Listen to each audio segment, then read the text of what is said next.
Good morning, good afternoon, or good evening, depending on your time zone, and welcome to Moral Compass 101. First and foremost, I thank God for another new day where the psalmist in Psalms 100 and verses 4 implores us to enter the gates of the Lord with thanksgiving and to enter his courts with praise. Having said that, a quick recap on our last episode where we countered the three vicious forces that ruled the world. These are greed, fear, and stupidity, with the three virtues that are supposed to rule the world, which are wisdom, knowledge, and understanding. Having said that, I will please request you to subscribe to Moral Compass 101 so that we can get educated together. I'll also request you to comment so that we can interact, and like and share to disseminate or spread knowledge. And this brings us to our today's topic, which is sourcing wisdom. Sourcing wisdom. Allow me to start our today's topic with an African proverb from the Cradorad of Yoruba, which says, "If the fish comes out of the water to say the crocodile is sick, no one should doubt the fish." Or better still, if the crocodile comes out of the river to say that the hippo is ill, do not doubt the crocodile. The moral lesson of this proverb is the importance of acquiring knowledge or learning from first-hand information. Noting that both the fish and the crocodile dwell together in the waters, the fish stands a better chance of having direct and first-hand experience with aquatic life. Even when it's seemingly improbable to believe, the fact that these two animals are aquatic and counterfeils our disbelief that, we don't have any reason to doubt, any person who claims, who we know for sure has first-hand information towards a certain claim. The reason behind my application of this African proverb is the fact that the man who alludes to us through his proverbial precept that he recorded in Proverbs 9:10, stating that the fear of the Lord is the beginning of wisdom, and the knowledge of the Holy One is understanding,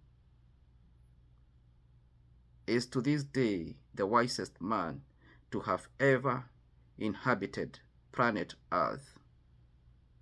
That fact alone leaves us without any chance of doubt about his claim of wisdom whatsoever.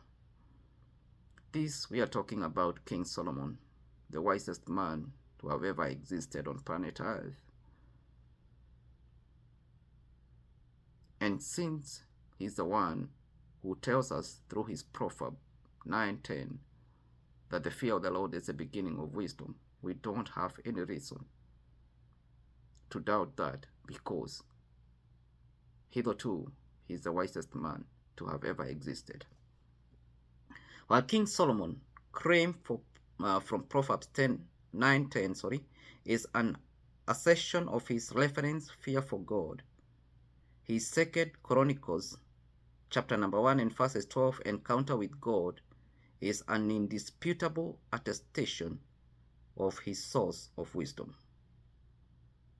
Ezra, the writer of Chronicles, draws our attention to an outstanding relationship between God and King Solomon, which means that King Solomon had reverence fear for God that had led to an intimate relationship between him and God. So, back in the book of Second Chronicles, we get, the encounter of God with King Solomon. This encounter points us again, to when God appears to him in verses 7 and dares him to ask for whatever thing he so wished or needed. King Solomon implores God for wisdom and knowledge in order to read God's people with understanding. See, this is something that also shook God in a way, because he didn't expect King Solomon to ask for something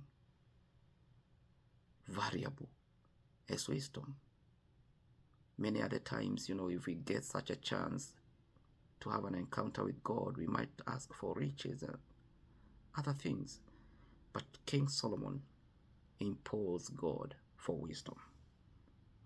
And as sure as the sun rises from the east and sets to the west, God did not only grant Solomon wisdom and knowledge, he also gave him wealth, riches, and honor. This signifies that, wisdom comes with some extra goodies, of great value. Therefore, when King Solomon tells us that the fear of the Lord is the beginning of wisdom, and the knowledge of the Holy One begets understanding, the only choice you have is to believe him unquestionably, because he authoritatively speaks these from a point of personal experience and corroborative divinity. We cannot doubt him whatsoever. He has written it in Proverbs 9:10, and Ezra has also brought us to an experience or an encounter between God and King Solomon, where King Solomon implores God for wisdom, since he knew the secret that he had already had reverence fear of God. So he had the audacity to ask God for wisdom. Furthermore, our case study, still on 2 Chronicles chapter numbers 1, verses 10, points us to a limelight where King Solomon refused to ask the reason behind his need for wisdom as an insight of effective leadership for God's people. Leadership without wisdom is futile.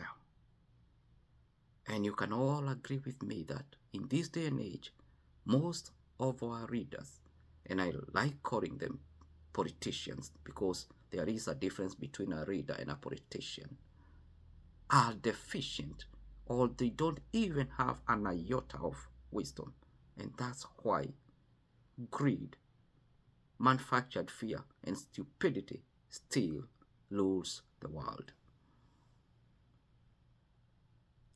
His reveal therefore means that your need for wisdom must be associated with your purpose in life. Remember, all the time, my teaching takes us back to purpose. And for sure, that, the purpose of King Solomon, King Solomon's wisdom was to fulfill his responsibility of leadership as a king. Okay, without purpose, your need for wisdom will become futile. You have to implore God for wisdom, but you also have to have a channel where you shall direct your wisdom.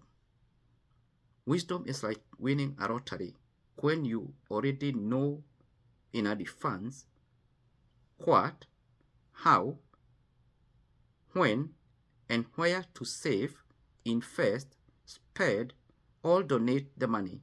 Rest you squander your entire windfall, like 70% of lottery winners do within a few years after their win.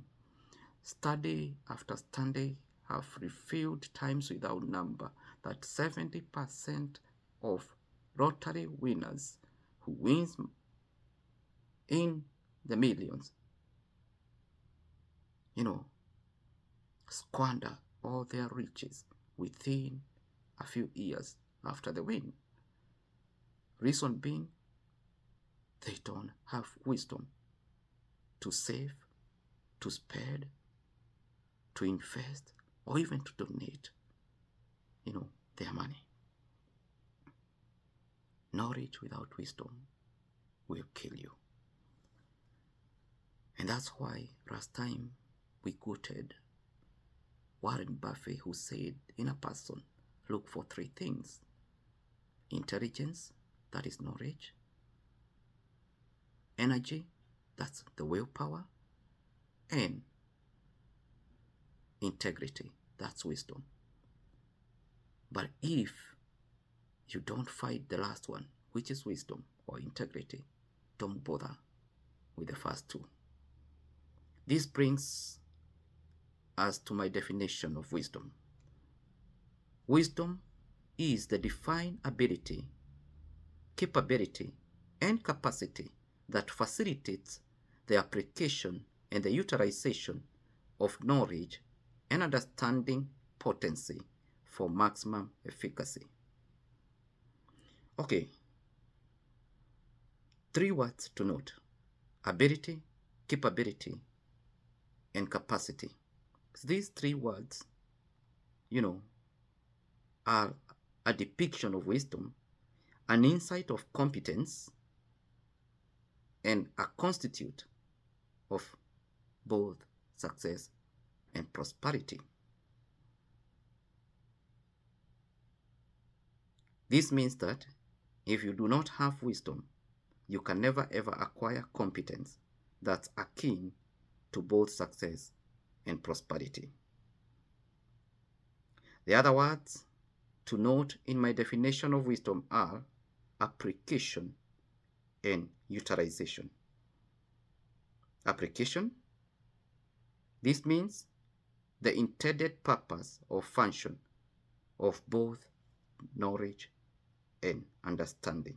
The intended purpose or function of both knowledge and understanding. Utilization, this is the degree or the extent to which both knowledge and understanding are put into work. Their implementation, that the implementation of both knowledge and understanding through wisdom, results to what I call utilization efficacy. This is how effective a resource, in our case, knowledge and understanding, is used to achieve the intended or desired results. The last two words to note are potency and efficacy. Let's deal with potency. This is the power or the strength of effectiveness, the power or the strength of something to become effective. For instance, an ibuprofen or a Panadol pill of 200 milligrams versus 400 milligrams. Both of these pills are painkillers with different strengths to alleviate pain. One has 200 milligrams and the other one has 400 milligrams. So, in other words, they are just painkillers with analgesic effect difference. That's the meaning of potency, the difference in power or in strength of effectiveness. The other word, efficacy, this is the potential to produce or yield the desired or intended results under optimal circumstances, favorable or ideal conditions. An example, the first example was pharmaceutical, the second example will be agricultural. If an egg incubator hatches all the eggs in its custody into healthy chicks within the expected time frame of 21 days, this incubator will be deemed to have attained its efficacy. Reason being, number 1, hatching all the eggs. Number 2, hatching healthy chicks. And number 3, hatching within the expected frame time. So, this incubator will be deemed efficacy. So, it's so unfortunate that most people, don't implement the already knowledge that they have at hand, but instead they keep adding more knowledge over their already acquired but non-implemented knowledge. And their failure to implement the prior knowledge is because they don't have wisdom. This brings me to the point that potency increment becomes ineffective when efficacy is at its maximum. A good example is, if you have a tank that is full of water is the knowledge, and still keep adding more water, if you have knowledge and you keep adding more knowledge, without opening the faucet or the tap, this without opening the faucet is without applying wisdom,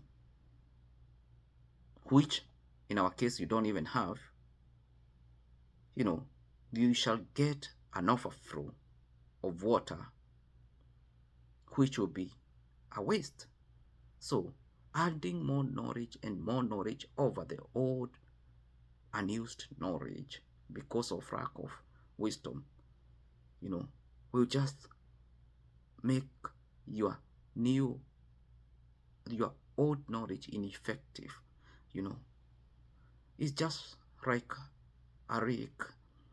A salty water rake is a rake that does not have an outlet, so it becomes salty because it only resists without draining or without letting out. So if you keep on bringing more knowledge and not implementing it because you are not wise, then everything will be knowledge in futility.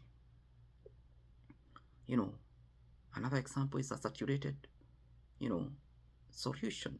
If you keep adding more solvent in a saturated solution, then it cannot dissolve, take more.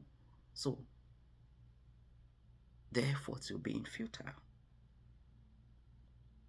So, in the same vein as Apostle Paul, who says in 1 Corinthians 13:13 that, and these three remain, faith, hope, and love, but the greatest of these is love.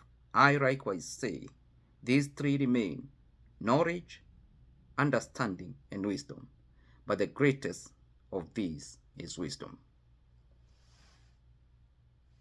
Unfortunately, a vast majority of people get stuck on knowledge which can only afford them a living through their different livelihoods that only render the bare minimum, remember the bare minimum, food, shelter, and clothing, the bare minimum needs for survival, hence their mediocrity, but lack wisdom that will facilitate the application. Remember, we said application in our definition of wisdom is the intended purpose, and the utilization, we say that's the degree of use of their knowledge and understanding potency for maximum efficacy. That ensues a thrive and arrive of an arrive of contentment and fulfillment, hence success and prosperity. Let me explain this. That many people are trapped in their knowledge but lack the wisdom to implement their knowledge. So the why answers both the what and the how. In other words, wisdom helps you to facilitate and implement both knowledge and understanding. The why is wisdom, answers the what, the knowledge, and the how. The how is the understanding. Your lack of why, of wisdom, over what, your knowledge, and your how, or how, your understanding, becomes an impediment, becomes a hindrance or an impediment to your success and prosperity. So if you have both knowledge and understanding, but you lack wisdom, you are impeding success and prosperity in your life. Students will go, graduate, get more masters and PhDs, but if they don't have the wisdom to implement the already acquired knowledge, it all becomes futile. In the very words of Eleanor Roosevelt, never mistaken knowledge for wisdom. One helps you to make a living, the other helps you to make a life. Knowledge helps you to make a living. Wisdom helps you to make a life. In other words, knowledge helps you to earn a living. That's the bare minimum. But wisdom helps you to make a life. That's to become successful and to prosper. In closing, my humble prayer is that the scriptures steal from the book of wisdom, that's the book of Proverbs, chapter number 2 and verses 6, that says, "For the Lord gives wisdom, from his mouth comes knowledge and understanding," will become a defining moment of your restless days and your sleepless nights in your dire quest for wisdom that will bring a profound change in your life. That, I implore you, to embrace these words of wisdom from Proverbs 2:6, that the Lord giveth wisdom, and from his mouth comes knowledge and understanding. If you study the entire chapter of Proverbs 6, you will attain knowledge and profound understanding of the immense moral benefits and the immeasurable value of wisdom. That's your long overdue need that you must source in your reference, or through your reference, fear of God. Your consistent adherence to the reference fear of God will not only render you wisdom and insatiable need for knowledge and understanding, it will also give you the ability, the capability, and the capacity to acquire both knowledge and understanding. This I'm speaking out of a personal experience that if you consistently fear the Lord, you shall have the hunger and the thirst to seek knowledge and understanding. That's wisdom. He shall give you the wisdom, and that wisdom will enable you to hunger and to thirst for knowledge and understanding.